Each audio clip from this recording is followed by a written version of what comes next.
from a defabricated garden shed at Rockland County, New York, USA. This is Stand Up with Pete Dominic. On today's episode, ways to stretch out that last fiver of the month at the taco truck.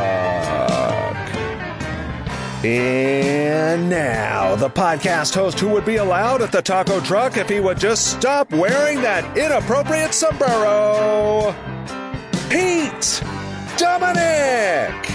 Oh no, Pete Co. has caught me again. That's right, I like to stand out in front of ethnic restaurants wearing traditional garb. I was at a Vietnamese restaurant not too long ago with one of them rice patty hats. And then I was hanging out at an Afghan restaurant wearing like one of those man dresses. I think they're called dish dashas or something like that. It's just what I do. It's part of who I am. I like to try to, assimilate. Some people call that cultural appropriation. I call it cultural respect and trying to, get in character to really enjoy each morsel of that country or culture's cuisine.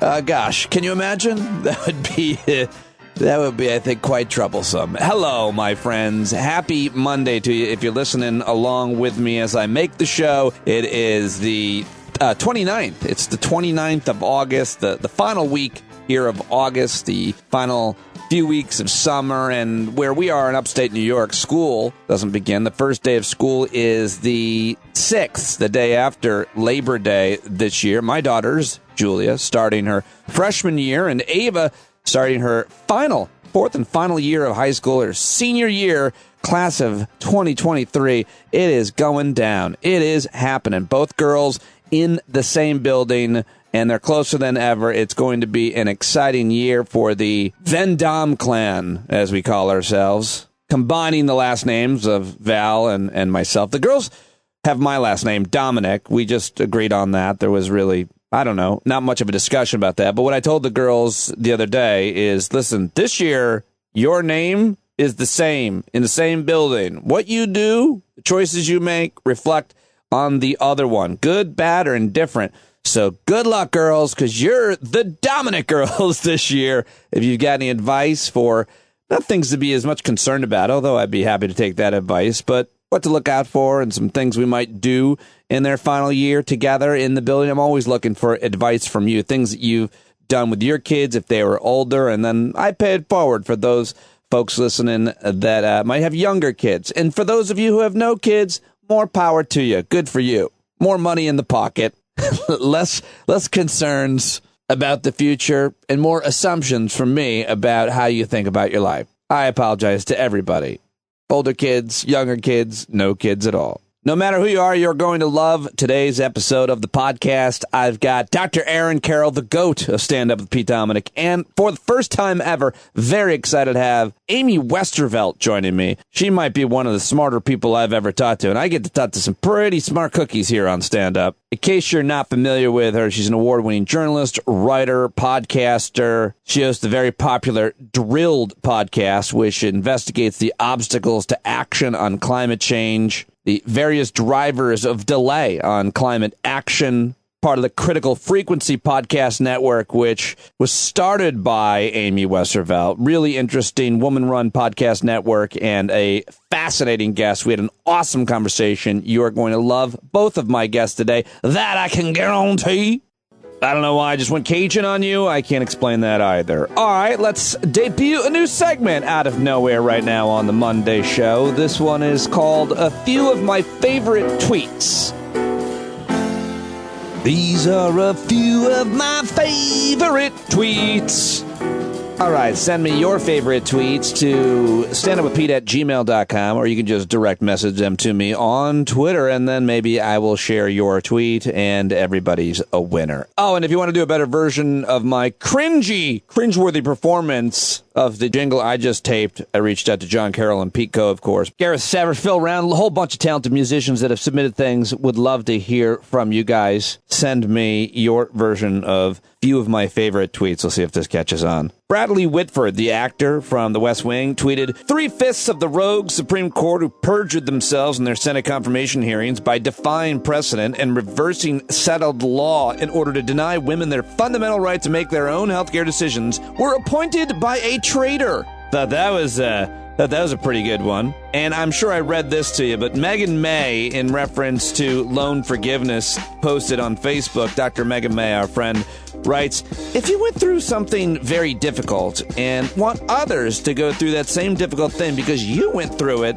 and you turned out fine, I humbly suggest that perhaps you did not, in fact, turn out fine. Maybe that's something to work on.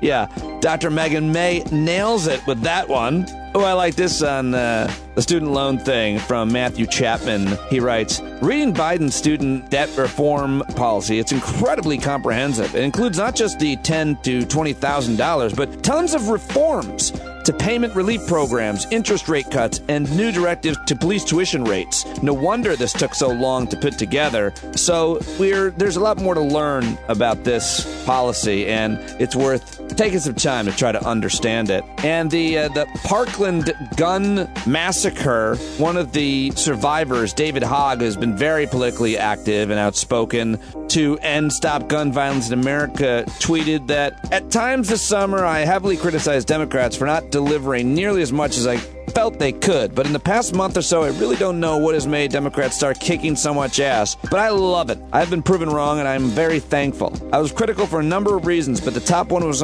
my concern that I was worried about was that young people would feel they were not delivering, but student debt, and the IRA with Safer Communities Act helps change that a lot. All right, David Hogg with an admission, a mea culpa, a re-examination of the way he's been seeing things. And the great Dan Rather tweets, of all of our political divides, the fact that one party votes unanimously to address the climate crisis and one votes unanimously to do nothing might be the most jaw-dropping for future generations, as it is to many who are here right now. CBS News, that's Dan Rather reporting.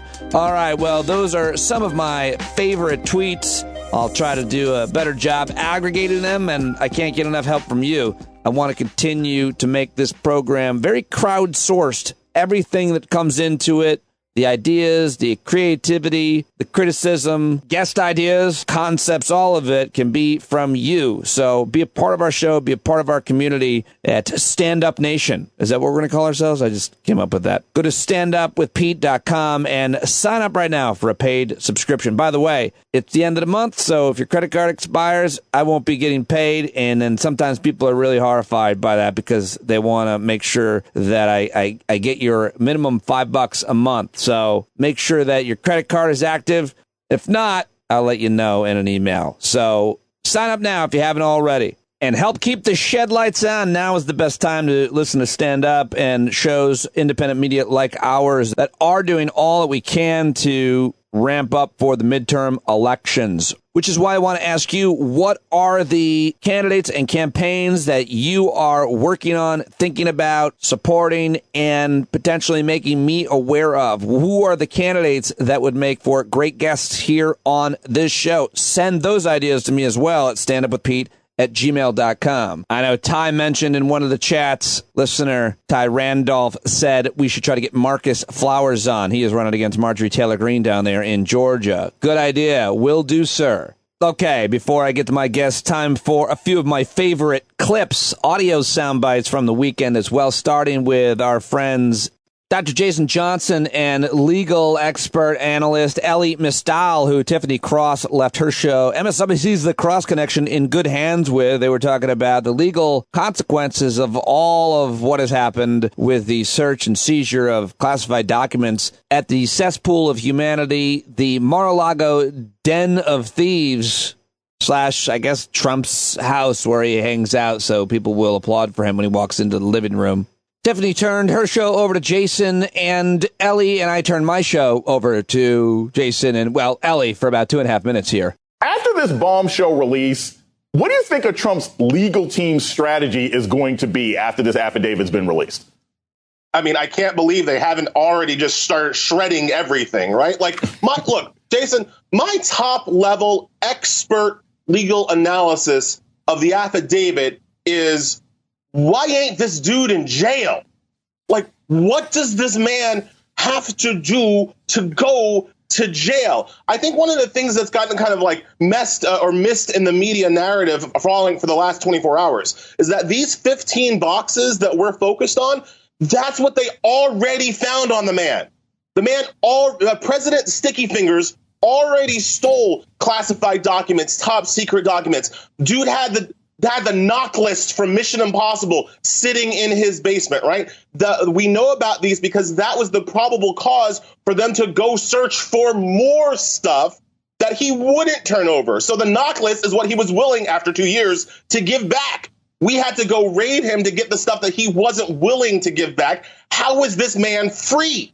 So, like, that's the top level question. In terms of their legal defenses, Jason, people need to stop beclowning themselves by defending the president because he has no legal defenses. All right. This argument that he declassified the documents, that's stupid for many reasons. But specifically on the law, what we saw from the affidavit is that they're not even going after him for mishandling classified docs. They're going after him for illegally appropriating national defense information. That's a separate section of the Espionage Act, and they can prosecute him up to 10 years in jail simply for having national defense information that he wasn't supposed to have, that they already found in these 15 boxes. Who knows what they found from the raid this summer, right? So, like, legally, that's where his box is, okay? This idea that he declassified this idea that they're not that important. Remember, there is a reason why we have different levels of security clearances in this country, and Donald Trump, the F president, the failed president, has 0 national security clearances at this point. So any documents that he has is a mishandling of sensitive information. All right, let's stay with MSNBC, where there was another interesting conversation hosted by my friend Alicia Menendez, talking about how so many states have seen a surge of women registering to vote post the Dobbs decision reversal of Roe v. Wade, especially Kansas, where voters just rejected a referendum to ban abortion. Here's Alicia discussing the voting trend with her guest, Democratic Congresswoman Debbie Muscaresel-Powell of Florida. Talk about Dobbs, Debbie, because this chart from the New York Times, I'm hoping we can bring it up. It shows the uptick in women who are registering to vote in 10 states following the Supreme Court decision to overturn Roe. On average, since the decision, women in these states have made up 55% of newly registered voting. Before the ruling, men were outpacing women when it comes to voter registration. I'm of the belief, Debbie, that this is not just a women's issue, that this is an economic issue, that it is a motivating issue for a lot of voters, but clearly, very clearly, women are coming out and getting prepared to show up in the midterms. Your thoughts on how Democrats should talk about this going into November? Yeah, well, Elisa, first of all, it's no surprise to me that the Republicans have chosen to attack women's rights as they're trying to rise in authoritarianism. Democracy and women's rights go hand in hand. And one of the things that DeSantis did was put in place an abortion ban without any exceptions to incest or rape in Florida, violating the state constitution. This is about our privacy. This is about our right to choose. It's a private matter between women, their family, and God. And I can tell you that it resonates for Republican women, for Democratic women, for independent women. No one, especially government, should not be telling us how to live our lives. And in Latin America, we have seen a rise in power by Latina women. Latina women got together and formed a movement, and we now see abortion being legal in countries like Argentina, Colombia, Mexico, which are conservative nations, extremely religious nations, but women came together to ask for the right, and especially because it's a matter of being able to be independent economically. How can we thrive economically if we are being forced to have a pregnancy, even when in cases of rape and incest? So I can tell you that this is a very positive thing for us. I have been talking to a lot of women here in the state of Florida, and they are registering. They are ready to come out and vote. And it's going to be a resonating vote against Ron DeSantis in November. Yeah, there you go, everybody. And I'm very excited to announce news that Charlie Crist, who is the Democratic nominee to take on Ron DeSantis in November and is not running in most polls far behind him, former Republican Charlie Crist, has tapped my friend to be his lieutenant governor, his running mate. Her name is Carla Hernandez Matz, and she is a first-generation Honduran-American middle school teacher who was also running the major teachers union in South Florida United Teachers of Dade, and I have worked with this organization through our friend Andrew Spar several times. I have worked with and spent a good amount of time with Carla Hernandez-Matz, and she is an awesome, passionate, inspiring, brilliant woman who is not to be messed with. Very, very excited about this pick for Charlie Crist, that he picked a middle school teacher and union head, first-generation Honduran American, Carla Hernandez-Matz. I'll try to get her on the show. I'm sure that won't be a problem. Looking forward to talking with her and looking forward to do all I can to help Charlie Crist beat Ron DeSantis in Florida. Wouldn't that be something? Florida listeners, let me know what I can do. And I hope you're doing all that you can to help take back the State House. All right, here's one more clip for you. This is Fox News and right-wing radio talk show host and miserable son of a bitch, Mark Levin, basically admitting that he thinks Trump is stupid. I mean, I don't think he realizes how stupid he sounds, but, well, listen. But before we go to our great guests, let me ask you a question. If you're going to commit a crime, do you keep the video cameras in your home on 24/7? I guess Trump did. I don't know. Would you? Seems kind of stupid, doesn't it? Well, he's stupid. Or would you do it in front of the Secret Service? Yep. I don't know. That seems kind of stupid, doesn't it? Yep. Well, that's what you're expected to believe. Yeah, well, that's exactly what happened. All right. Thank you, Mark Levin, for that excellent commentary over on Fox News. And speaking of Fox News, Lindsey Graham, there he is on Sunday night saying there will be riots in the streets if Trump is prosecuted. I'll say this. If there's a prosecution of Donald Trump for mishandling classified information after the Clinton debacle, which you presided over and did a hell of a good job, there'll be riots in the streets. A lot of people thought that was a real thing to say, you know, a kind of extortion, if you will. And one has to ask, do people support that? Who supports that? Does Lindsey Graham support that? Where's he going to be when there are riots or in the streets? Little stochastic terrorism, some people would describe that as. But if they riot, then the riot has to be put down. We are either a nation of laws or we aren't. How about that interpretation by somebody, I forget who wrote that on Twitter.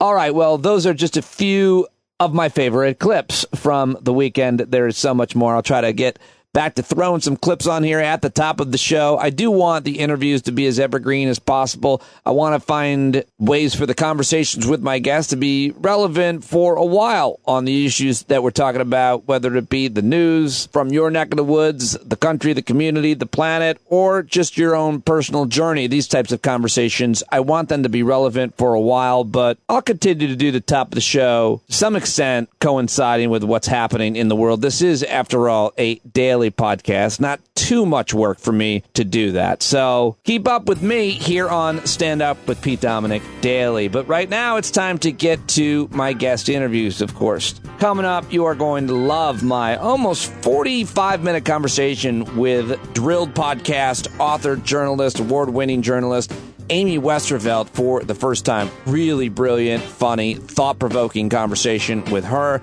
Went to places I didn't even expect, but I was so happy it did. But first, we've got America's favorite doctor, according to me. Before there was Dr. Oz and Sanjay Gupta, there was Dr. Aaron Carroll, you know, the one who didn't sell out for some media contract. He is considered one of the most respected researchers, health researchers in the country. He, of course, is the author of many books. He hosts the amazing award-winning podcast Healthcare Triage and YouTube show Healthcare Triage on YouTube. Over almost 500,000 subscribers. If you're not watching those videos, you are missing out. And, of course, you can read them in the pages of the New York Times, on Twitter at Aaron E. Carroll. It's always great to catch up with my very good friend, Dr. Aaron Carroll of Indiana University, where he is the chief health officer. I caught up with him late last week, and here is our conversation. All right, he is the true GOAT, and he is here, the GOAT of stand-up with Pete Dominick. He's my GOAT. Is that anti-Semitic? Because I think I called Wajad Ali something similar, and I felt racist. No, I don't think it's anti-Semitic. The greatest of all time. Guest I here. totally got what you were saying. Yes, I did not think you were saying I was a literal goat. On the no, I said my. Would you eat goat? Sure, I have. Yeah, you have. Oh yeah. There's nothing to be fair. In case people don't know, there's nothing you would not eat. Pretty much. That's probably true. Right. Human? No, I don't think so. But I mean, you can't even get human. So it's a Well, you can. I mean, survival human situation, though. I mean, me and you are in the woods. I die. Well, you died of natural causes. I mean, I'm not going to kill you. Okay, thanks for establishing that. I'm dead. You're starving. You know your body well enough. Yes, yeah, I probably would eat human before I died if the human, like, I'm not going to murder a human, but if like somebody is like, you're going to die unless you eat, I'd feel terrible about it, but what are you going to do? Right. Well, you would eat my ass right away, as I would imagine. That would be the... That would go last. You're here today to talk about a serious issue I'm dealing with. No, I mean, your burden, and I guess any physician, but certainly yours, being a public expert, is having to deal with everybody's care, everybody around you, and including complete strangers. I'm somewhere in the inner circle, so we're here to talk about my gingivitis, which is a serious issue. I know you're concerned, very concerned about me. My gums are bleeding, and the real question I want to ask you is dental care bullshit? How often am I supposed to get a cleaning? What does the science say about dentists, and how many of them will we piss off right now?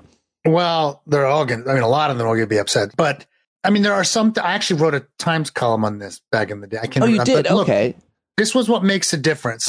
Like brushing your teeth with a fluoride-based toothpaste, if I remember correctly, makes a difference. And like an electric toothbrush actually does a better job of cleaning your teeth than not. But flossing, probably not. Really? And like fluoride varnish, definitely. Like fluoride does. There's no question. So it's like, getting fluoride to your teeth matters.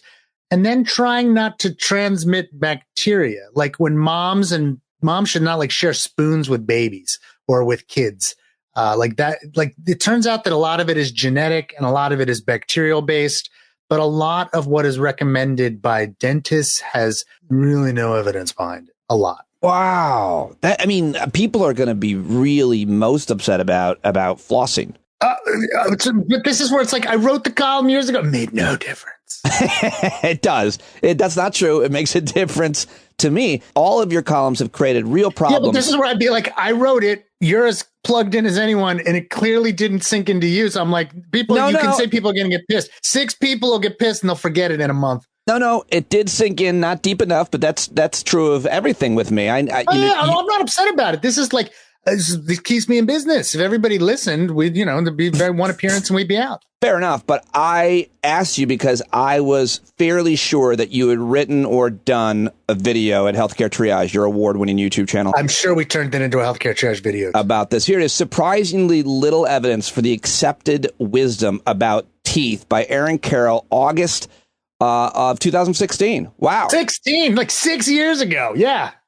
With respect to flossing, this shouldn't have been news. A systemic review in 2011 concluded that in adults, toothbrushing with flossing versus toothbrushing alone most likely reduced gingivitis or inflammation of the gums. But there was really weak evidence that it reduced plaque in the short term, and there was no evidence it reduced cavities. That's pretty much what we learned recently. So dental floss does do something maybe. Well, look, no. Let's be clear. If you have food stuck in there, it's going to inflame your gums. But like, it's not. Is there a randomized controlled study on what kind of food gets stuck between your teeth? I think it's different for different people. It depends on how big the gaps are between your teeth. Or again, it's like, and again, I'm not telling people not to floss. Like if you got stuff between your teeth, floss. I'm not saying it's just that like the obsessive nonstop flossing with the idea that you're going to prevent, save your teeth and prevent cavities. There's just like not much evidence for that. Now for gum, I will say this, like gum inflammation, if you don't brush and you don't and you leave stuff in your mouth, it's bad for your gums. And if you also don't brush your teeth, and like you've all done those like school fair things where you put the tooth in the soda and it dissolves. It's like if you don't brush your teeth after like eating, then you can leave your mouth pretty acidic or with corrosive material on your teeth, and that's not good for it because we eat lots of stuff these days. It's not good for teeth. But the idea that like flossing or like all the X-rays they take and like having to go to the dentist for cleaning, a lot of that is nah. Has there been a systemized, randomized, blind study on jujubes in the teeth? No. That should be. Who's going to fund studies? Who's going to fund that? Surely jujubes. They're not even owned by another candy company. That's how strong they are. I just made that up. Surely the twice-a-year teeth cleanings matter. You right? I don't think that. I think read the thing. If I remember correctly, I don't think. In 2005, evidence-based dentistry highlighted a systematic review on the effects of routine scaling and polishing. You call it teeth cleaning. Researchers found 8 randomized controlled trials that were on point, but they were all judged as having a high risk of bias. The results were all over the map. Their conclusions were that the evidence isn't of sufficient quality to reach any conclusions as to the benefits or harms of scaling and polishing. Yeah. That's not what dentists want you to know. No. No. Oh, wow. Wow. So yeah. And this is where, like, I still, like, I can't be sweet. I still go in for teeth cleaning. It's not like I stop because I'm like, what? It's just we've all been conditioned. Well, you're not saying, I mean, you need to get your teeth, your health, your teeth, dental care is what the phrase I'm looking for. You need to get that in terms of if you have a cavity or you need a root canal. I mean, those things. Of course. Yeah. Oh, no question. Yes, absolutely. And there's a lot of great. In our house, we used to laugh because, look, I brush my teeth, but like I'm not a big flosser, or at least I wasn't back in the day. And like I was not the most like obsessed with this. And Amy, on the other hand, was like, all into it. And like I have one filling in my mouth, and she has teeth that have crumbled eating scrambled eggs. Like it's just it's genetic. Well, I feel like that's true of. By the way, that's true in my marriage of pretty much everything health. Val does like almost. It consumes almost nothing.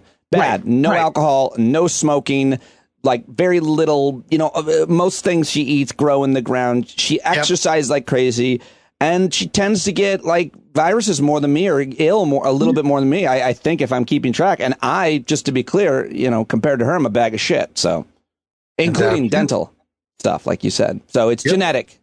I think a lot of it is bacterial and genetics. Yes. Yeah.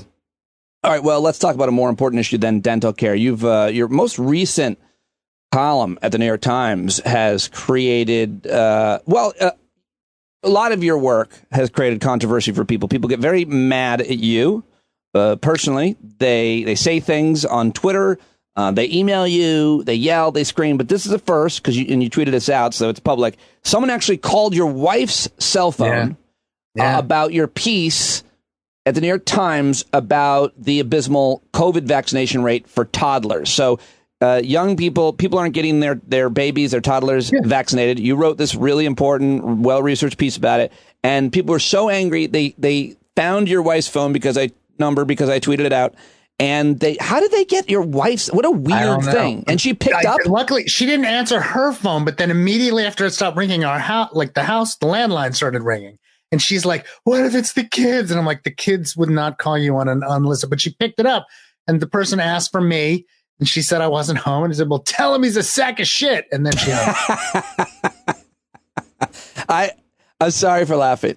No, you got it. It's like, what? Like, I'm laughing. I mean, what kills me is like that. If you read the piece, the gist of it was, look, almost no people have vaccinated their up less than 5-year-olds. Like 4, 5, 6%.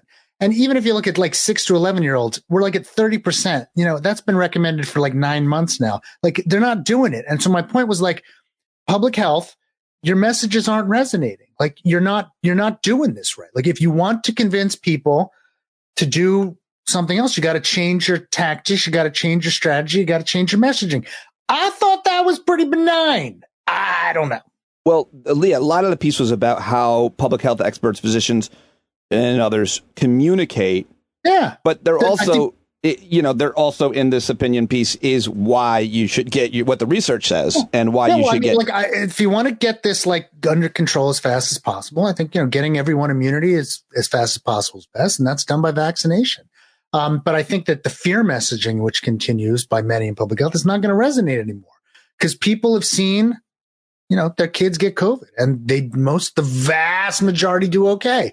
And even right now, lots of people have COVID, but the hospitals, are not full, and people are not dying in the numbers they used to. So continuing to stress bad, rare outcomes is not going to resonate. And so the fear messaging isn't going to work. We got to start talking about different strategies, whether it be like collective good, that we have to protect those that can't protect themselves, and that's the reason to get vaccinated, is probably going to resonate more with parents than you got to vaccinate your small child or they're going to die. Or because it's like, that's very unlikely to happen. But that was the thrust. Again, I thought it was benign. I was clearly wrong. I'm joined now by SOS, Dr. Aaron Carroll. You should start a new blog called Sack of Shit and just own it. Because, well, I guess you did a video at Healthcare Triage on YouTube that kind of partners with this article talking about advocating for vaccination. And in that video, you break down, as you often do, the research on the new vaccines for kids under 5, I think Pfizer and Moderna. And you literally say in that video what the adverse effects were. And there was like one kid who got a fever and an itch or something, just to be clear. Yeah. So the point being, somebody's going to say, it's not dangerous for kids. Why would I get my kid vaccinated? They say dangerous as if like that is like an explicit binary term. Right. Like COVID being not dangerous. Some kids, look, the number of deaths compared to adults is very small. More than flu, which I'd also advocate kids get vaccinated against. But like the risk of death is more than flu. So I'd vaccinate against both. But even then, there's hospitalization, there's getting sick, but there's also getting others around them sick. And like we've been vaccinating kids against very rare diseases for a long time because that's how we keep it all in check. It's not that we give people, measles vaccine because otherwise they're going to get measles or they're going to die. Like your likelihood of getting measles is very low. Your likelihood of getting a lot of diseases is very, very low. And we still vaccinate against them. It's a public health good. Yeah, well, and then I think people, again, they think about kids and then they say, well, kids are going to, be with other kids. I don't have to worry about them. I guess I'm just trying to understand what people think, infecting more vulnerable, older folks or something. But the truth is there are kids that have all kinds of immunosuppressant issues. And those tend to be the loudest people on social media and so on that are worried about their own kids, which is why you should get vaccinated. We used to, when we had to convince people to get vaccinated against varicella, which for the most part we've succeeded. But at the beginning, everyone would be like chickenpox, nothing burger disease. Why should I do it? With the risks and all these other discussions. And then you're like, it can be a bad disease. It's also bad for old people. It's bad for adults. We want to protect them. It's also bad for babies. And like, we want to protect them. So we get everybody vaccinated. But we had to talk about you're doing it to protect others as much as you're doing it to protect yourself. My favorite study, and I'm sure I've discussed it here before, was that in the years before, like we really started pushing the chickenpox vaccine, some number of babies died every year. And then in the couple years after we started pushing it, like 0 babies died and none of them got vaccinated because you don't vaccinate until 1 year of age. So we vaccinated 1+ and it prevented any babies of dying. That's good. It has nothing to do with an argument of like, I need to protect you because your kid's going to die. It was, we got to protect others. And often vaccination is a collective good with very tiny risk, much less than many other things, that does an enormous amount of collective good. You are also one of the most respected researchers in the country, but how can you do research on messaging and know that research is accurate? You say fear-based messaging can backfire. Shaming people for not agreeing with your policies on COVID prevention will harden their positions, not make them more likely to agree with you. How do you know that? Well, they've actually done like vaccination messaging studies where they give people like questionnaires or test their values and they expose them to certain kinds of mess. Brendan Nyan, I think, did some of that research. I remember writing an editorial, if I remember correctly, on one of them. But they do like even randomized controlled trials of like messaging to see what works. And then, I mean, this is what marketers do. I mean, there's a whole, world of, how you can fear message out of some things if they're short term or if you want like quick behavior. The problem is that it loses potency over time. If you keep harping on it, like if you tell everyone forever, like if you eat red meat, you're going to die. And then they've been eating red meat forever and they see people and then they didn't die. They're going to stop listening to that. Yeah. If you tell people that coffee causes cancer, when like all the research in the world shows that it doesn't, and you're like, nope, we're going to pass laws to slap labels on it like we do in California, they're going to stop listening to everything. Cause it's like, if you say everything causes cancer, no one listens. You have to figure out the correct message for the correct thing, and it can't constantly be fear. And The other issue, I guess, that needs to be messaged is death is not the only bad outcome of being ill. No, like we were just talking about somebody saying like they lost their taste of smell and never got it back. That would suck. Like you can't taste. If I couldn't taste, I would lose my mind. Yeah. And I don't know why people think that, just because you don't die, nothing matters. There's lots of crap that matters that's not death. So what is do you think, the most effective message to parents to get their kids vaccinated for COVID, much less polio? We want to get out of all of this, and like the quickest way that we reduce COVID to something that doesn't, that is least transmissible and like has the worst, we get out of this fast, is to get everyone immunity, and the safest way to do that is vaccination. Well, you keep saying we. What if I only care about myself and my kid? Then it won't work. That's why I'm like that messaging won't work. It's like if I try to appeal to your personal sense of safety, that'll work on an old person who could really die of COVID. Oh yeah. That'll work on like people who are immunocompromised who could really die of COVID. Might even work on adults. It ain't going to work on well, kids. How do we communicate with people with that kind of attitude or point of view? Is there? Well, we haven't changed that. Like that was the message when we were initially starting this. It was like get old people vaccinated and get adults vaccinated, because look at the differences in death between like those who are unvaccinated and those who are vaccinated. And you could look at the differences and be like, that is real. But with kids, it's like versus it's not that, but that's the only message we seem to have. Let's compare the two lines or talk about what happens to vaccinated and what happens to unvaccinated people. That's not going to work. It's not going to work when the risk is minimal. It works when there's a huge difference. Is there a message that works and is effective to parents? Look, I freely admit that, like, I'm not sure what it is, but experience has shown us when we've done vaccination forever, we don't scare people into like saying if we said, okay, you're going to reduce your risk of polio, a disease that was mostly eradicated, people are like, I don't care. If I tell you like, I need to protect this child against, chicken pox alone, then they might not listen. I wrote an article on flu. I want to say 2016, might have also been 2016, might have even been earlier, where I wrote an article about the flu vaccine. And I think the title of the article was like, first of all, it's not about you. Right. Like I know for most people, flu isn't a big deal, but for a lot of people, it's a huge deal. Don't you care about your grandparents? Don't you care about your babies? Don't you care about your friends who might have cancer, immunocompromised? It's not always about you. It's about protecting those who can't protect themselves. Right. And sometimes we have to do things in a society to protect those who can't protect themselves.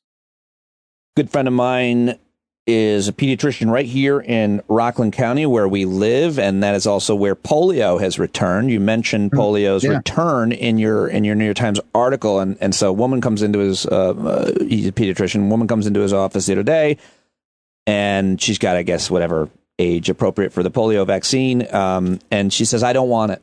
And he says, "Why don't you want it?" And she says, "I'm worried about it." And he's like, he tells me at least, he's like, it's got to be one of the safest vaccines. I mean, all vaccines are very safe, but like there's like 0.000, and it's polio. But this mom in this county was like, I'm good. We're good.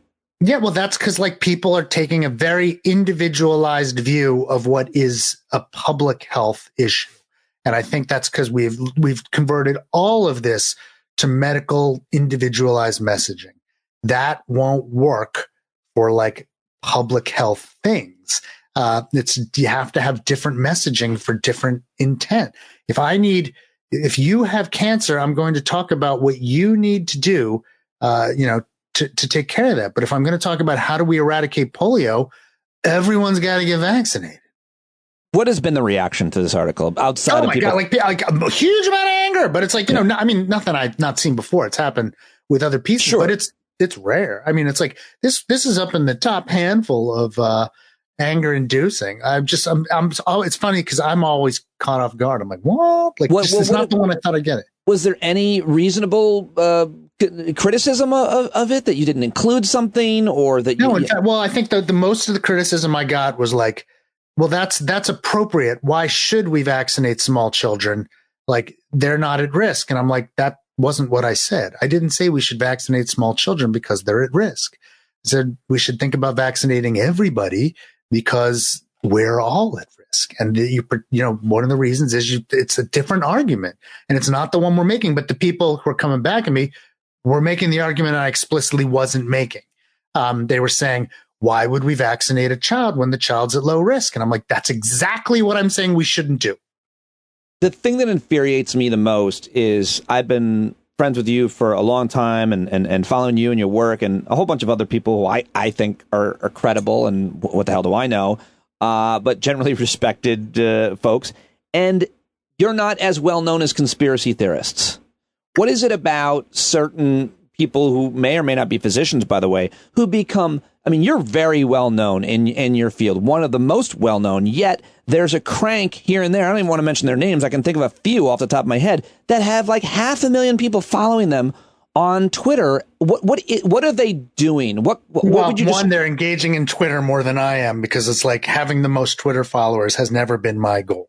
Well, it's a shame because I love you on Twitter, but I understand you're doing this. Yeah, these days it's like I'm like pulling away, if anything. It's like, and again, it's like let's own. I have a decent microphone or decent megaphone. Like I get to write in high profile publications reasonably regularly. So it's like I don't think it's that, but they're also cultivating that followership. Like they want their Substack to be popular. They want many followers on Twitter. That's not my goal. I don't need the win. And so I don't know. Part of it is like, but also look, let's be honest, like that stuff sells. Yeah, that's it. I think that's the answer. It sells. It's about selling. In the same way I've said all the time, it's like, even my messages on nutrition are like, it's moderation. It's like, process, but it's like, but if you want to sell a quick diet of like, eat more green coffee bean, like that sells. Cause it's like quick fixes, which are easy sell. Most stuff isn't like that. It's nuanced and problematic, and that's boring to people. Well, yes and no. I mean, your YouTube channel is a massive channel for the subject matter, and it's it does fine. That's just not me complaining. It's just but I mean, I think we're not clickbaity. We're not like no video. Well, except with the exception, most videos do just fine, but they're not going to be viral because at the end of the day, you're like, oh yeah, that makes sense, or it's not. But it doesn't like it's not meant to inflame. It's not meant to validate. It's not meant to to push a button. It's just trying to be good information. Which is where you and I are different, which is why I'm going to share the video of you disparaging visiting dentists and get more followers, and I'm going to win. But the thing is, I guess the short answer to my question is ambition. Like, you'd be okay with just being a pediatrician, just being a researcher, just progressing in your career. I don't think I'd ever be okay with being a pediatrician like that. Well, no, I mean, I don't enjoy the clinical aspect enough. But no, yeah. No, I hear what I know what you're saying. Most people would be, and you have progressed as an academic throughout your career, now at IU, of course. I'm saying if your goal is to make money and gain notoriety so you can make more money and get more clicks. There are easier ways to do that. There are easier ways. Yeah. So I think you should. It's like what the goal. I say all the time, if somebody said like, what's your, like, I want a better healthcare system. Yeah. That was most of my career. I want better cost, quality, and access in the U.S. healthcare system. I don't care how we get there or who wins. I just want better healthcare system. Speaking of which, we should do a whole segment at some point looking back at the debate over Obamacare specifically and where we're at now over, what is it, got 12 years, because I think the thing that most frustrates or angers me is that the Medicaid expansion, which is paid for in a state like Texas where they have the most uninsured people, is not being taken. Like, it's paid for, and they have all these people struggling in Texas, and they can't get health insurance just to be, I don't know. I mean, more than anything else. It's a long game. People forget it's a long game. It's a marathon. It's not a sprint. Yep. Medicaid was passed in the 60s, just Medicaid, and Arizona was the last state to accept Medicaid in the mid 80s. Like, it wasn't the dark ages. It was like Reagan was president when Arizona took on Medicaid. Like, this stuff takes a while. Like, this is what happens. And it's just like, it seems baffling, but they passed Medicaid and it was the same sort of like fight. And it took decades. One more thing I wanted to ask you about, and now that monkeypox has made an appearance, what a terrible name for that, and apparently it's affecting gay men just more than others, and so there's a lot of... you got to be careful. It's like it is passed through in close contact, which is sometimes sexual activity, but it's not the sex, it's the close contact, and the community in which it has been spreading mostly has been men having sex with men, but it is not sexually transmitted, and it is not only those groups that can get it. It's just, it is passed by close contact, and therefore it's going to spread first in the groups where it is.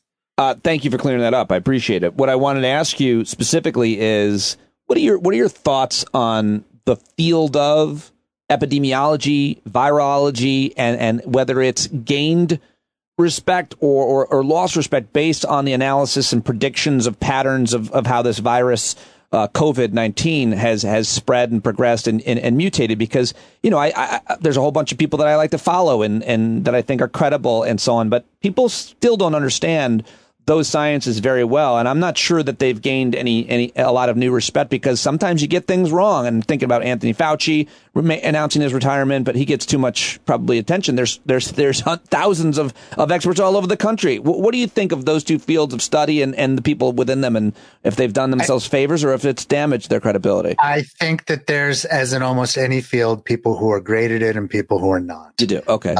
And I would say that it's easy to demonize. Part of the problem with public health is that when public health massively succeeds, bad things don't happen. Like, that's it. So right. It's not exciting. You don't like get rid of COVID. Like, they're not going to cure COVID. They're not going to get rid of it. And I remember back at the beginning of the pandemic when they were like, some of the modeling said like, look, 1 million, 2 million people could die. And everybody went like, that's crazy. And it's like 1 million people have died. And now a lot of people are like, look, this wasn't nearly as bad as people said. It's like, sort of what they said. And we also did stuff in between to lessen it, but some bad stuff happened, but no one will credit the bad stuff that didn't happen. That's just not how we do stuff. Right. So it's right. Like, no matter, like, it's very hard for public health to have a public win. It's hard. It's really hard. Yes. It's hard to prove that negative or to tout your accomplishments. And it's, as I always say, it'd be like making another counterfactual. Yeah. It's very easy to demonize. It'd be like a pilot getting off his plane that just landed, like, did it? Give me some credit. Well, landed. I joke half-heartedly all the time, like the best anesthesiologist in the world you've never heard of. Because if they manage to just let no one die on the table, that's phenomenal. Wait, but that's just prevention of bad. Like, nobody thinks about that. Wait, the anesthesiologists sometimes kill people? Well, I mean, their job is to like literally put you under and keep you in the balance, and also like watch your blood pressure and everything else, but basically keep you massively sedated and paralyzed so that the surgeons can operate and get their stuff done. So you'll credit the surgeon for fixing you, but the anesthesiologist is like in the background. The only time you hear about an anesthesiologist is like bad stuff happen. Right. And so it's like, it's more complicated than that, but the gist of it is like, there are professions where like, success is just no crisis, and no crisis doesn't sell. So you just don't know. Yep. Doesn't sell and get ratings and all the rest.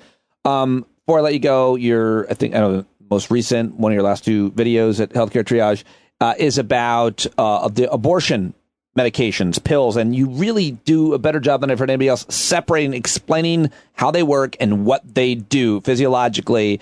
And it's super, super helpful. I suggest people go watch that. What I wanted to ask you, though, is you're there in Indiana in university, which is ground zero for the controversy over abortion. We talked about this before. I've talked with your colleagues. How's it going? What do you think the way forward looks like right now, Aaron, in Indiana and states that are, quote, outlawing abortion? I mean, first I got to say 1,000 times up front, you're hearing Aaron Carroll speak, and Aaron Carroll only speaks for Aaron Carroll. But even though I happen to be wearing a shirt with IU on, this is Aaron Carroll. But I think that, SB1 goes into effect in just a couple weeks. And I do think it'll have, that's the state law in Indiana. Yeah. Where, abortion becomes basically illegal except for issues of, rape or incest or the life of a mother. And even then there are strict, regulations on sort of, how far in gestation you can do it. I absolutely do think it's going to have an effect. But I also, some people, you saw what happened in Kansas. You wonder if this will mobilize the election, if the election will change, who might be in power and whether the law will change further. But this is going into effect in a few short weeks. And how will it not? It will definitely have an effect on the health of women. You have always been one of my favorite political pundits, though you hesitate to do that publicly. I often get you to anyway, and I certainly love to ask you all these things privately. But my question to you about that is, what changed? You've been watching politics very closely for a long time. What changed from the Todd Akins, who got drummed out of even campaigning for what he said about, rape, I think, and abortion, to the Republican nominee for governor of Michigan, actually defending anti-abortion laws, even for, I think, women, young girls, even who have been raped, or, but like, what changed, Aaron? Like, what about our hearts? What about our souls? What about attitudes of certain people now? Like, what do you think that is? I don't necessarily know that it has. I think the composition of the Supreme Court changed massively, and that's got a variety of reasons from Obama on. And also, I would say, like, a lot of those candidates didn't get elected, but this was supposed to be a bellwether year. I mean, like a phenomenal year for Republican candidates. It's a midterm election. Biden's popularity has not been super great, but a lot of the Senate races are a lot closer, if not leaning Democrat than should be, because of candidates like that. And I think so. I'm not sure that, and again, I'm not a political expert, but I don't know that with respect to electability, things have changed. I mean, if you checked just a few months ago, I think the Republicans were heavily favored to win control of the Senate. And now I'm not so sure that that's true. And that's partially, if you listen to Mitch McConnell, because of who won the primaries. Have you said anything publicly about Mehmet Oz since he announced that he's running for Senate? No, have you held your fire? I mean, like, I'm enjoying all the people on Twitter who are like, if you truly tried to design the worst campaign ever. Well, let me just ask you one thing about him, which you can definitely talk about, which is, I think he lost a lawsuit. He had to admit in court that he had said over and over, he called, I think, a pill a miracle weight loss. No, he's done that. But that, yes. Well, there's a lot of that. But I mean, even in the last few days, I think his campaign basically made fun of Fetterman for having a stroke because he doesn't even have vegetables. I'm like, how is that a good campaign? Who's your constituency for that? Is it true? Do vegetables decrease your risk of stroke? I mean, not in a one-to-one causality, but first of all, I wouldn't make fun of someone for having a stroke. No. And secondly, I think that criticizing people for not eating enough vegetables is not a winning campaign strategy usually. But I don't know. What do I know? You made fun of me for having gingivitis. I did not. That's you lying again. I did not. Come on, there's no fun to not improv. I would never make fun of you for having gingivitis. I think you would. But still sad. All right, man. I'll let you go. I appreciate you joining me as always. Keep up the great work, and I'm sorry that someone called you and called you names. I want to find that person. I want to fight them. So if they're listening, I would appreciate. Well, no, I appreciate the idea of it. I'm not advocating you go fight. What if I fought that person and raised money for a good cause? Would you support that? Still, I don't even want to bring attention to the person. I go back in their hole and I'll keep moving on. All right. Well, I guess we're not going to bring you on then. I had him in here, but he's too not. Bad. I think it might have been a woman. I'm not sure. Oh, really? I can't remember. God. I think it might have been a woman. Ridiculous. I'm not sure. I didn't answer the phone. Amy did. Go read that article. Read the one about the flu. Read the one about the dental. Go subscribe to the YouTube channel and go get the books. All the books. Aaron. Oh, real quick. I put books up. I redesigned my studio a little bit. I put the books up of the people who I'm closest with. I think my camera's not on them for you. Let me move that. But I can't see my books. Yeah, there they are. Mine? Your books. Okay. I see the Bad Food Bible now. Your books are the top 3. They're top. Oh yeah, but no one can see that pile. So what good is that? Well, that's true. Well, people will. They're such fans. They're going to screen grab this and they're going to zoom in and they're going to see. Okay. Then that's fine. My book. For instance, see this yellow blob? That's a set of my paperbacks, and then this is a set of the hardbacks of the Bad Food Bible. You can see them while I'm on screen. Still, all the science in those books still accurate. You stand by it all? Oh yeah, 100%. All right. Well, I have another interview, and I have to put their book on top. So, okay. Thank you very much. Anytime. All right, there he goes, the GOAT, Dr. Aaron E. Carroll. Go subscribe to his YouTube channel, Healthcare Triage. Go get all of his books, including the Bad Food Bible. Follow him on Twitter. Read him at the New York Times. And if you're in Indiana, give him a shout. I don't know. He's not going to come out. He probably won't come out. He doesn't come out. I'll get him out. I got to head out there and see him and Mindy and Mike and all the rest of our Indiana friends in stand-up world. I am going to try to make that happen next year. All right, now let's get, though, to my final guest of the day show, and she is someone I've been trying to get on for a really long time. I'm a big fan of her work. She hosts the Drilled podcast. She's an award-winning journalist and writer and podcaster. Like I said, she has her own podcast company started by women, an environmental print and radio journalist. AmyWestervelt.com. Big deal getting her on. Very excited to have her. Let's do it. There she is. Finally got her on stand up, and I don't think we've ever talked before, but I've been following her. I've just told you all about her. Amy, thank you so much for joining me. I'm super psyched to get to talk to you, and I love everything you do, so I'm a big fan. Thank you. That's so nice. Thank you. And I always thought of you as someone who covered the climate crisis and everything around it. Had no idea, but I was preparing to interview you. Had no idea that in 2018 you wrote a book about motherhood called "Forget Having It All: How America Messed Up Motherhood and How to Fix It."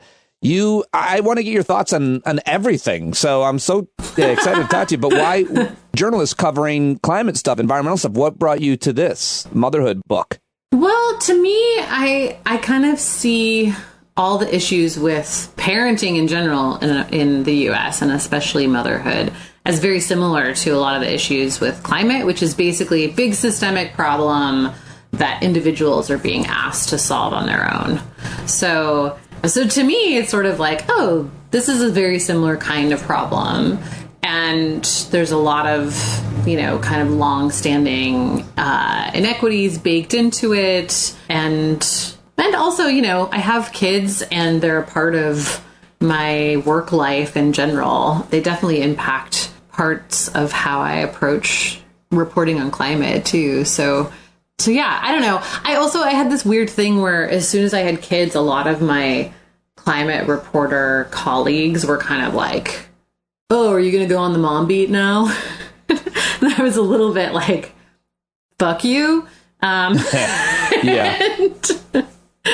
And also, it's so a little insulting. Bit, I mean, it's insultingly hilarious. When I started doing more serious stuff, a lot of my comedian friends are like, so you're not doing comedy anymore? Like you're not funny anymore? I'm like, what? Yeah. You can't evolve? Yeah. You can't just be a whole person? No.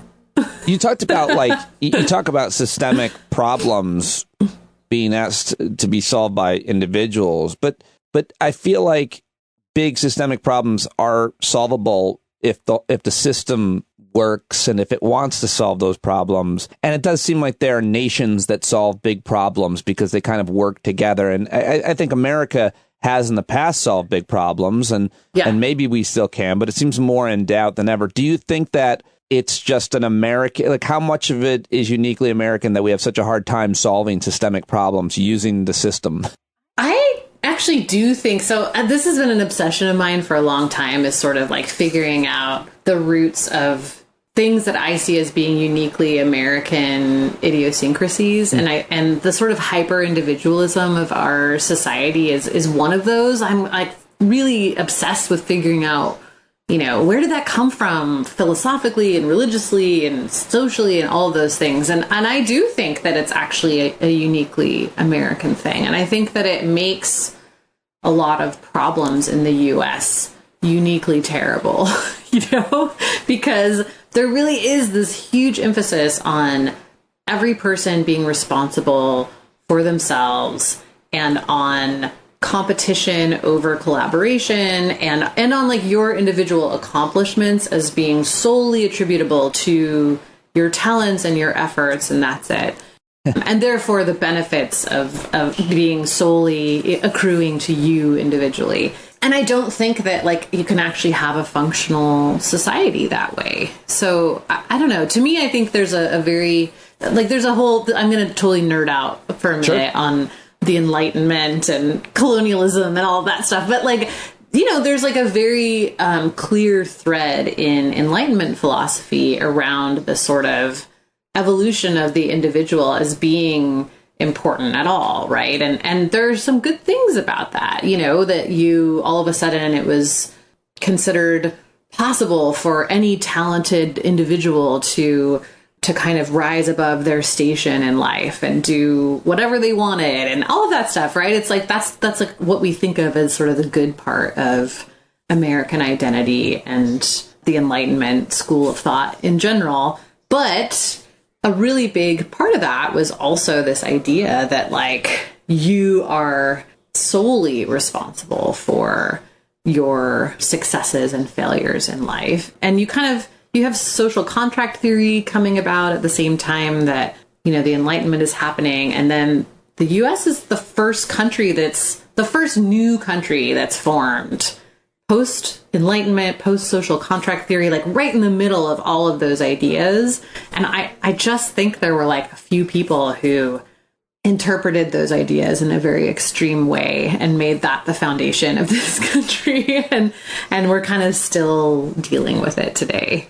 I'm so glad you nerded out, because I kind of wanted to put you on the spot when you said that that's something you think a lot about and ask for some of kind of the references, because clearly this is something I know enough to know that a lot of great journalists, authors, and scholars have looked into the evolution of how America's uniquely obsessed with the individual. So I'm glad that you mentioned that. I mean, I don't know anything about social contract theory or who crafted it or when. Rousseau and Locke and so I'm familiar with their names, but like I feel like we have two issues that you and I have covered in our careers that illustrate how damaged that is in America, and I think they're connected. The health insurance issue. I don't want to pay for that person who doesn't take care of them health care, and the pandemic. And we can talk about anything from masks to vaccines. The idea that I'm going to do something to take care of your health, or in this case, your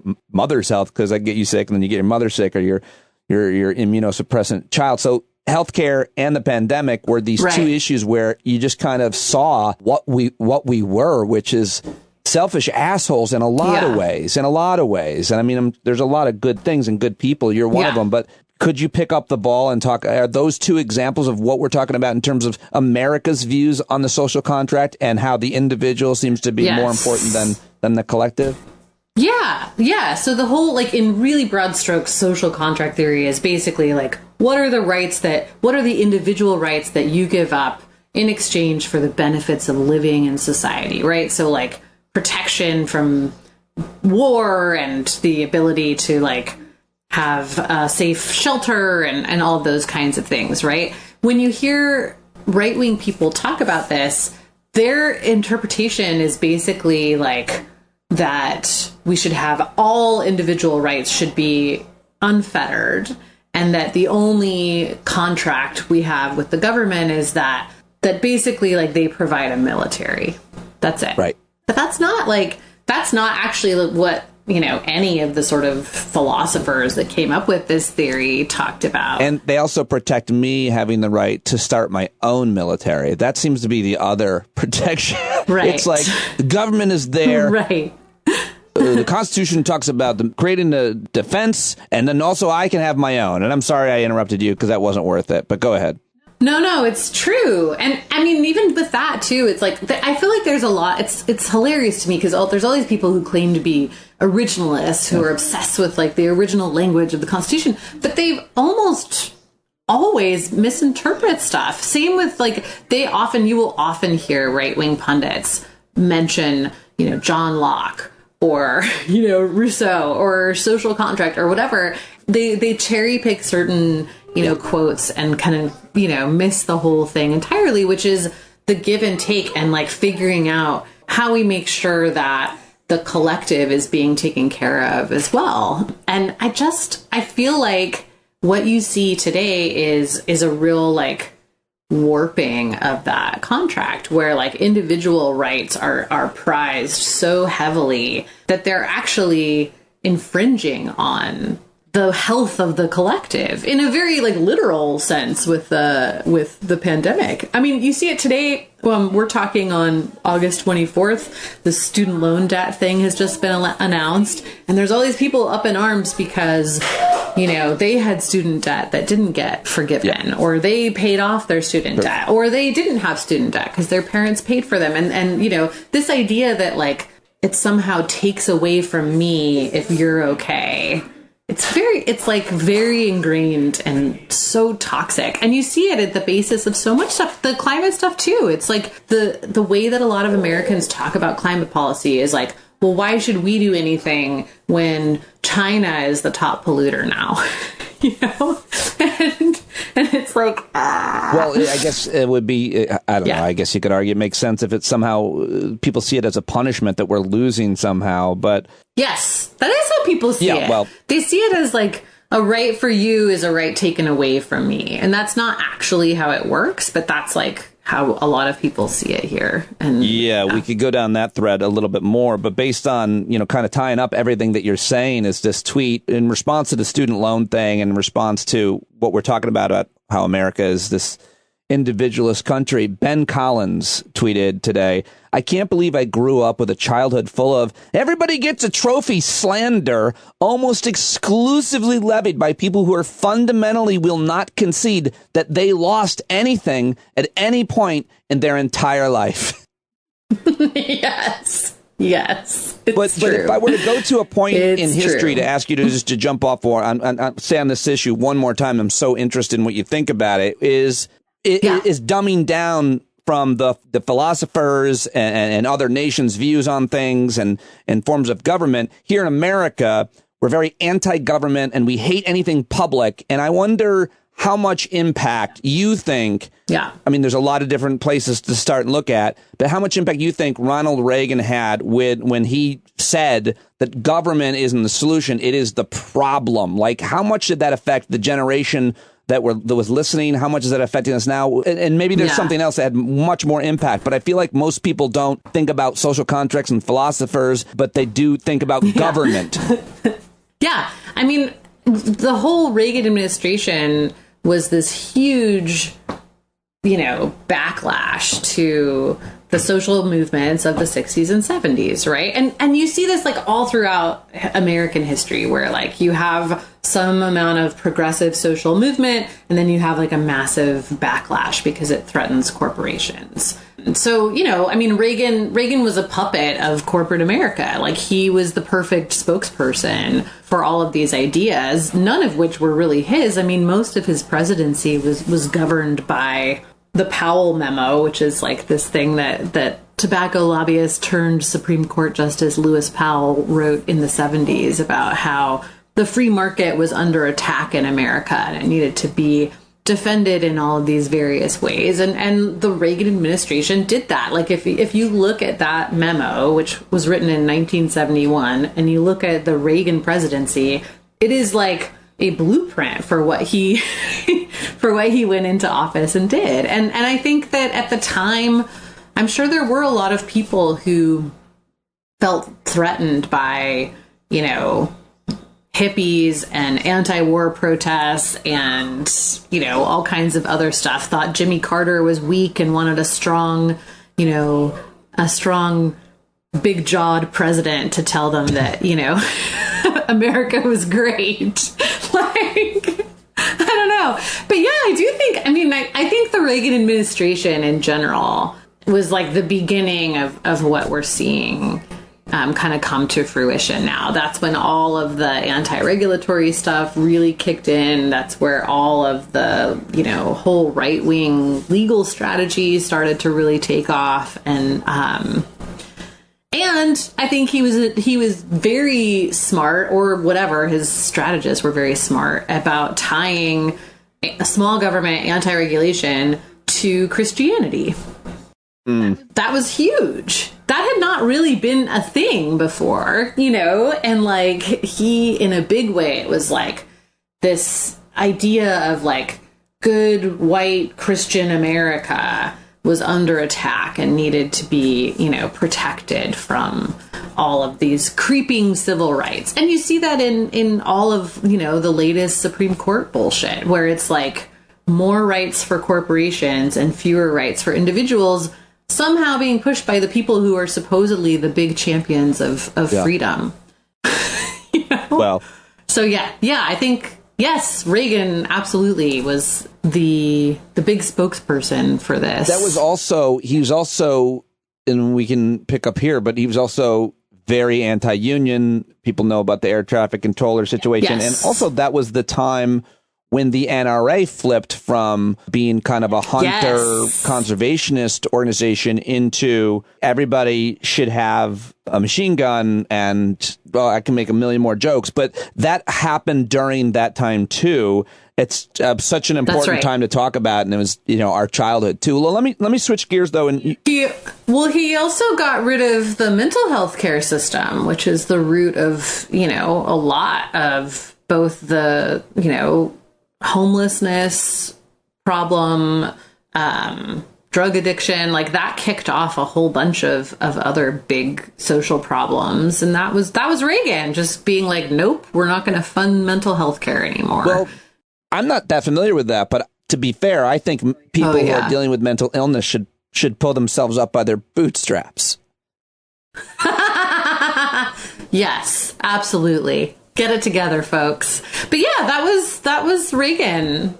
Let me change gears to talking with you about the thing you know a lot about a lot. You're an expert, I think, on a lot of things. It's fair to say, but probably nothing more now, or rather, there's no better person to talk to about media right now as well. You're a critic of media, and you're a media person. You're someone whose criticism of media I really respect. So my question to you is kind of one of a positive nature about the future. You're doing and have been doing for years now award-winning, really important work talking about the most important issues in the most important way, to be general here. At least that's how I view it. It's not corporate. It's not influenced by corporate interests. It's in the public's interest, your work. And I wonder how much of an impact, this is my question, how much of an impact are you having? How much of an impact, I don't know what you call it, but shorthanding, is independent media having?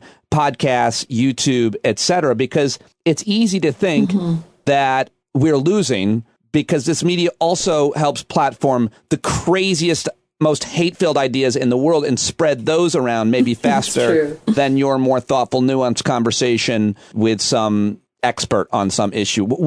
How are we doing, and what does the future hold for independent media?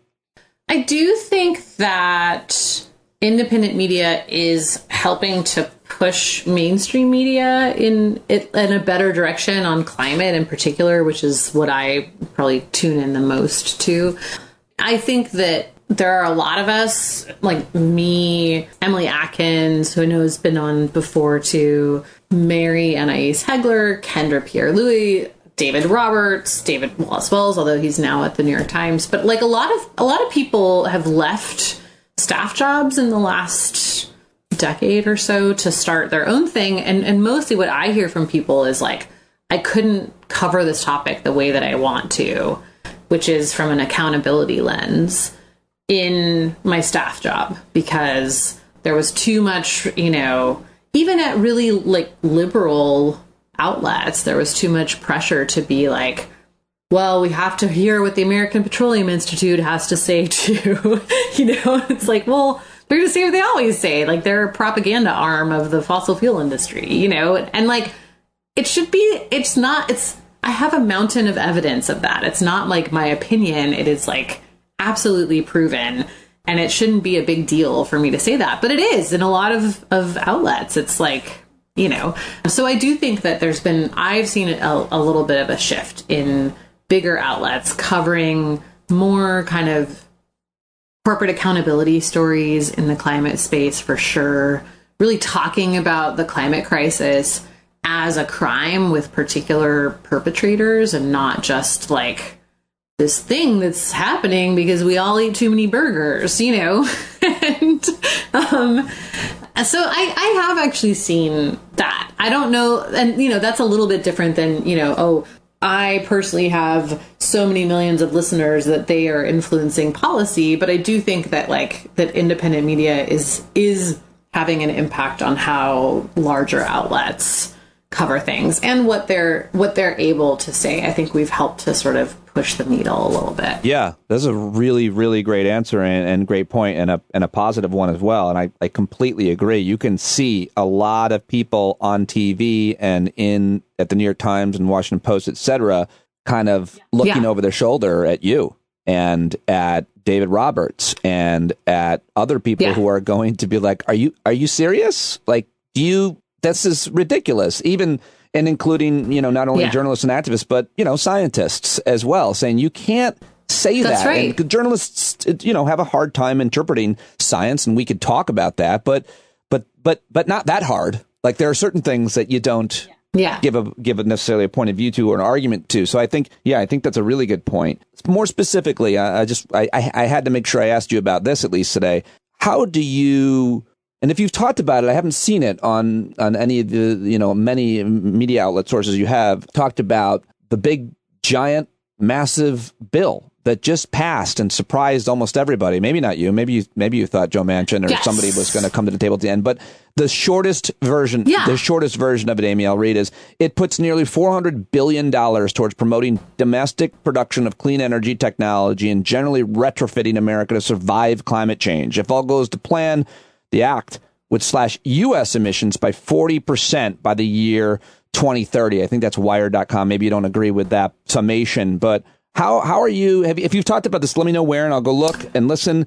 But how are you seeing this? I'll send you. I did a write up of it on just on the Drilled podcast website because it came out sort of suddenly, and I was like furiously reading it. I think. Well, I'll start by talking about the thing I talk about a lot, which is how everybody else talked about it. Sure. Which is that there was a very weird thing happening in climate world about this bill where you had to either be really super on board with it or really super critical of it. And there was no room for kind of nuanced conversations in the middle, at least for the first week. I feel like people have loosened up a little bit, probably because the bill has been signed. So they're okay talking about what's good and what's bad in it. So I will just say it's a huge spending bill, and that's great. There's a ton of money for clean energy, for retrofitting, for transmission, for electric vehicle credits, all of that stuff. There is almost no regulation in it. And that is a huge problem because there are significant carve-outs for the fossil fuel industry in it. For example, every time they put up a lease for wind farm, they have to put up leases for offshore oil drilling. That is not how climate works. Sorry, you can't be I'll trade you a wind farm for an oil pipeline. It doesn't work that way. And this idea that we can compromise our way out of crisis is just, it's how we do every type of politics in this country. And it maybe even makes sense for other things, but there's no fucking it up now and fixing it later on this issue. And I don't think that politicians really get that. So that's my big concern. Even things there's a methane fee in this bill, which everybody was really excited about. This is something that's been needed for a really long time. It's a fee imposed on any kind of methane that's released from gas pipelines or refining processes, which there's a lot of. And we keep finding out there's more and more and more than what we know. However, the fee is pegged to a voluntary reporting system. So any company that is releasing methane can just say, oh yeah, we're staying below the line. Right, we're fine. Right. And there's nothing checking that. So I just, it's stuff like that I'm kind of first of all, these are not methane leaks. They're not oopsies. They're releasing methane into the air intentionally because there's maybe a bubble in the line or because they're trying to mess with supply to get the pricing that they want on natural gas. Whatever the reason, it's almost never an accident. It's not there's not a bunch of little tiny pinholes in pipelines that we need to patch up here. It's a systemic problem with an industry that is intentionally releasing more methane. You have to have an actual regulation with teeth to get on top of that problem. So, you know, I'm glad that something on climate passed. I'm glad that, you know, nothing on climate has ever been able to pass U.S. Congress. And this is so anything is a great first step on that. I hope that it removes the long-standing political block to passing climate policy in general. And I hope that, like, you know, that they will continue to work towards doing more. And I hope that the Democrats really organized to block this whole side deal that Manchin was working on around permitting, because there again, he was trying to say, like, okay, we'll improve permitting for solar and wind, but only if you streamline permitting for gas and oil pipelines too, which is, it's a big problem. It's a big problem, especially for environmental justice communities, most of which were really pissed off about this bill because their organizing is what got us to a place where we could get climate policy passed in the first place. And they felt like this was a big fuck you to them.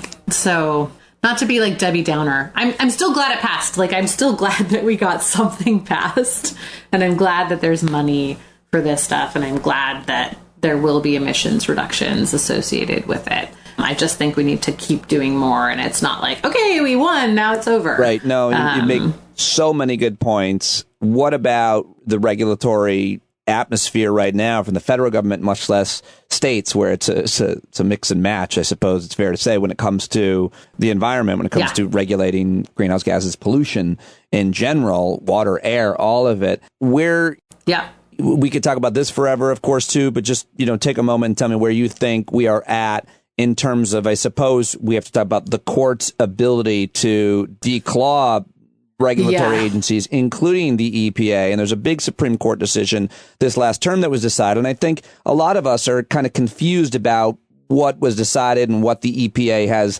left to do, and whether or not Brett Kavanaugh eats coal for breakfast. I mean, where are we at in terms of regulations that we can still moving forward? And that's obviously always political too, unfortunately. Yes. Yeah. I mean, it's a big problem. So the West Virginia versus EPA case, this is the big Supreme Court case from last session, it was a confusing ruling. They shouldn't have taken the case to begin with. This was a case about a policy that was never even implemented.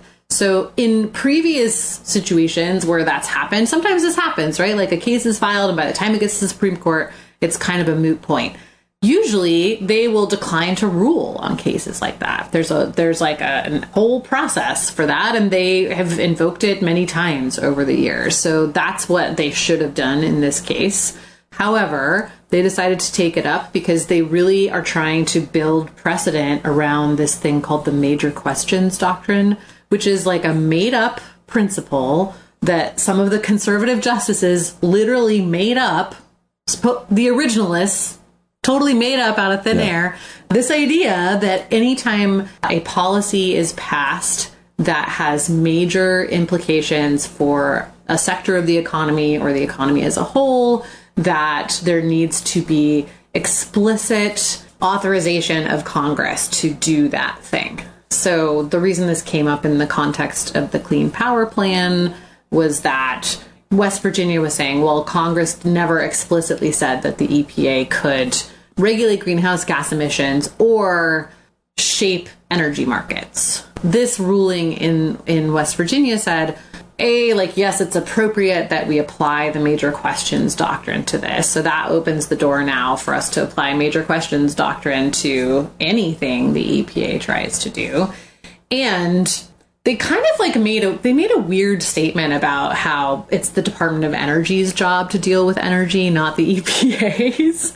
But they didn't. This got misreported a lot. They did not say that the EPA cannot regulate greenhouse gas emissions. That was not in there. They also didn't say that, the government can't. They basically were like, if the U.S. government wants to regulate greenhouse gas emissions, they need to pass a law in order to do so. So there is some talk about some of the language in this recent bill helping that a little bit. It might. And there's been some talk about actually using other EPA laws that where they are explicitly given power. So there's some people are talking about using the Toxic Substances Control Act, which is how we regulate chemicals in this country, because under the Toxic Substances Control Act, you could say for sure CO2 is a toxic substance. There's too much of it in the atmosphere.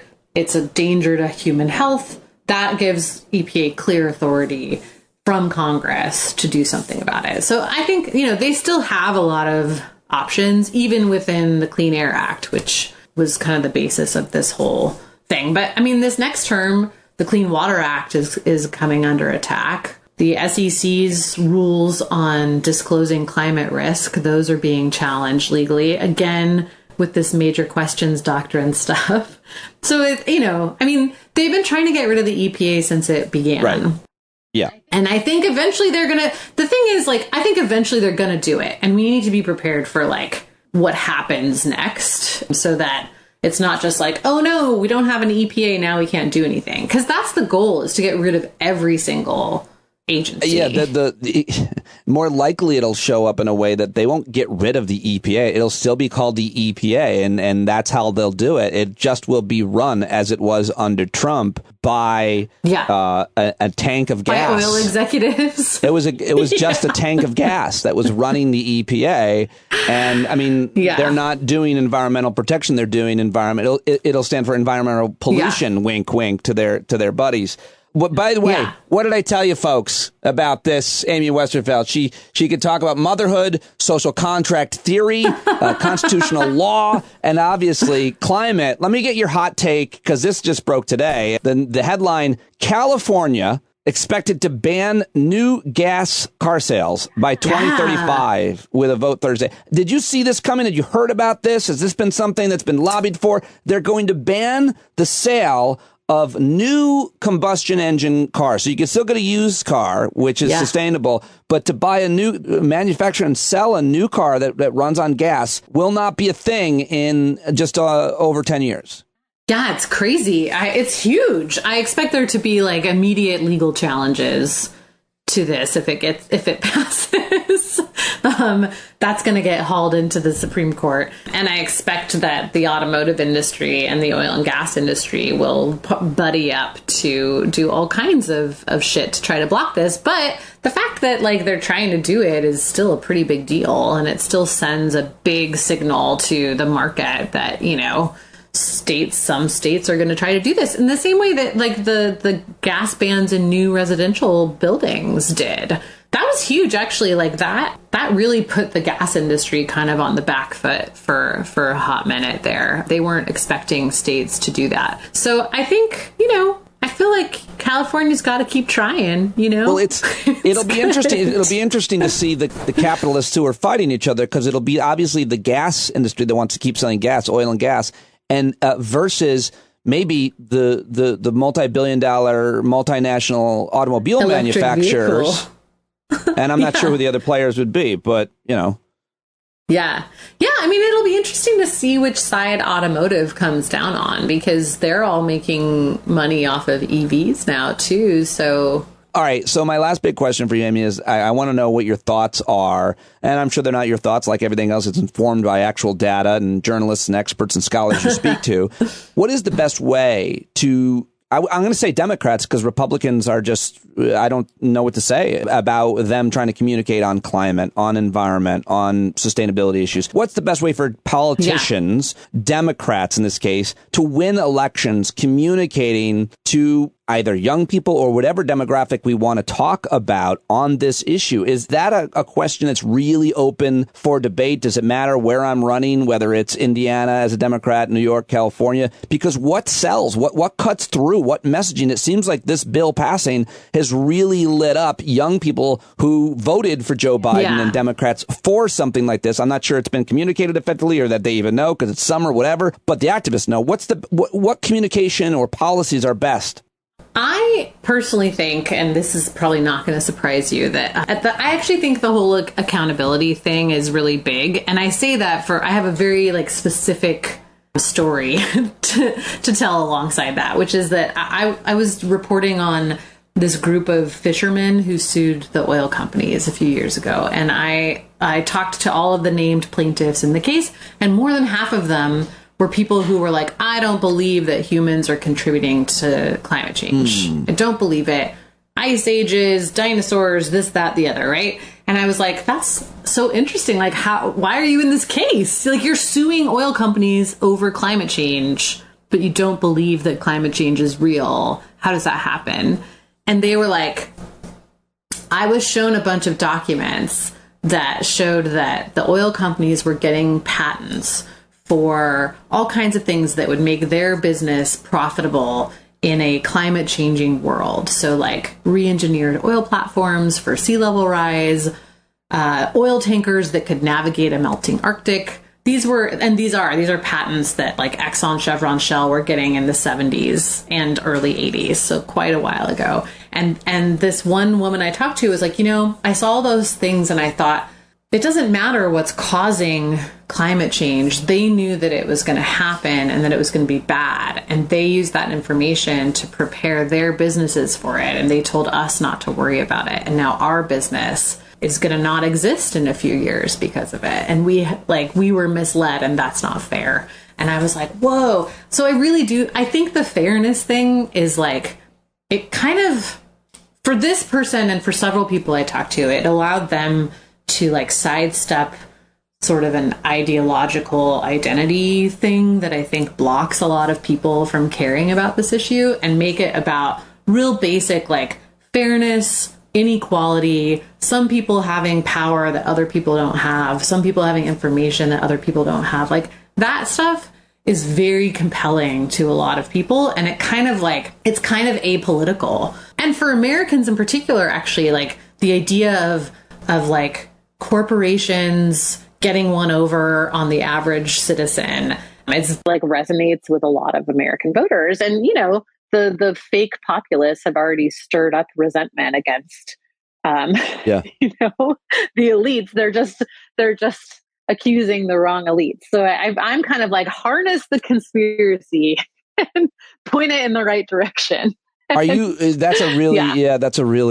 great answer, an interesting answer. My last question is to ask you to promote more of yours. I always like to ask people, to recommend me on and off the air to sources and guests and books. But you have created an awesome company run by women, production company, and you're producing all kinds of other podcasts. So obviously I've talked a little bit about who you are and plugs in the intro and the show notes. But who do you want to plug? What other podcast or journalist, somebody that you're now producing or working with that we should be listening to?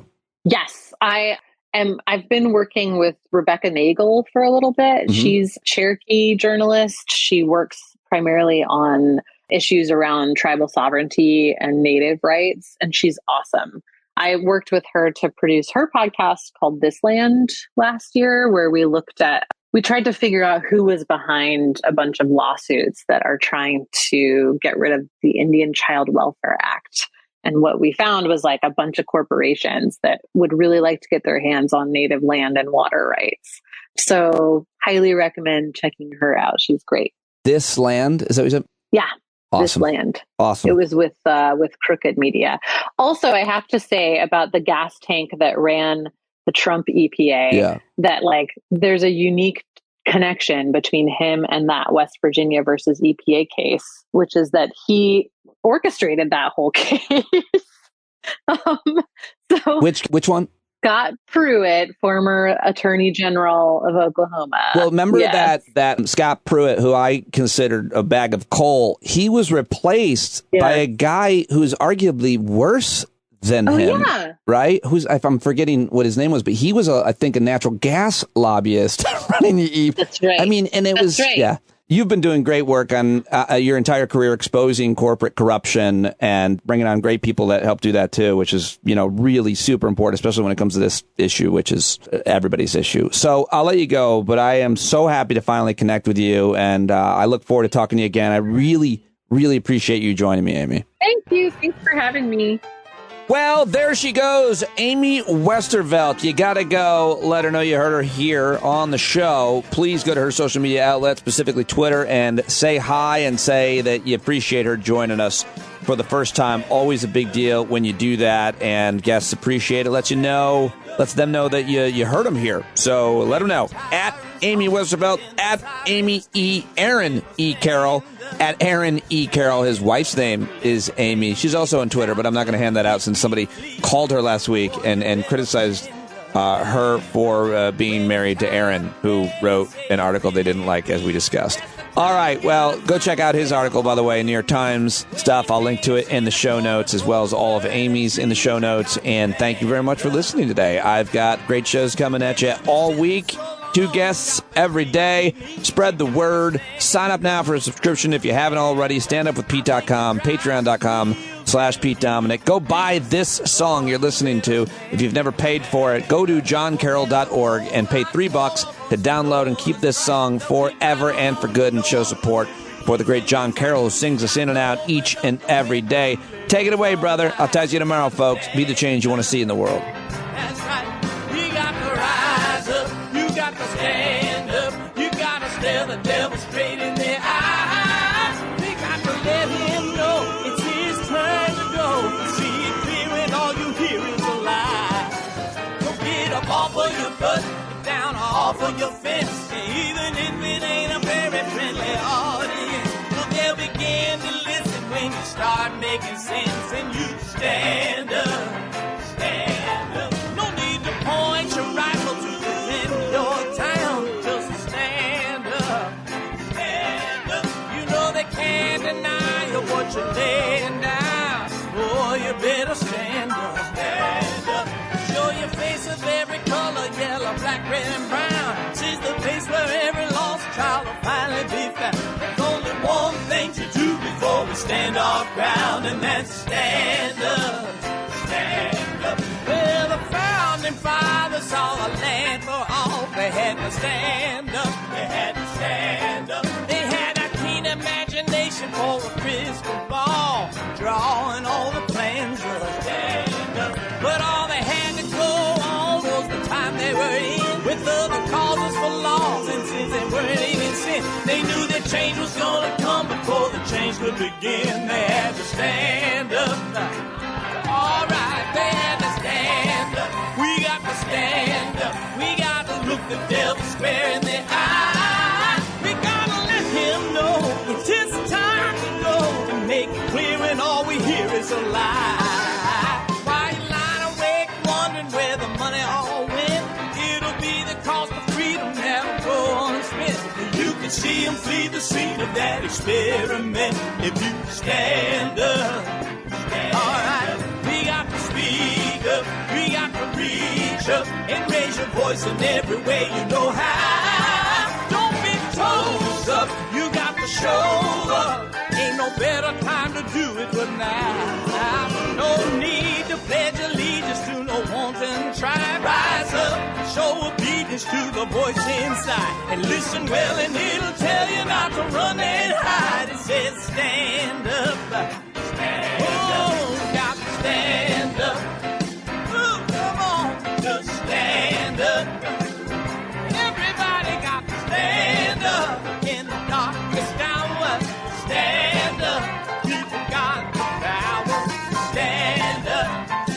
Come on, come on, come on, come on.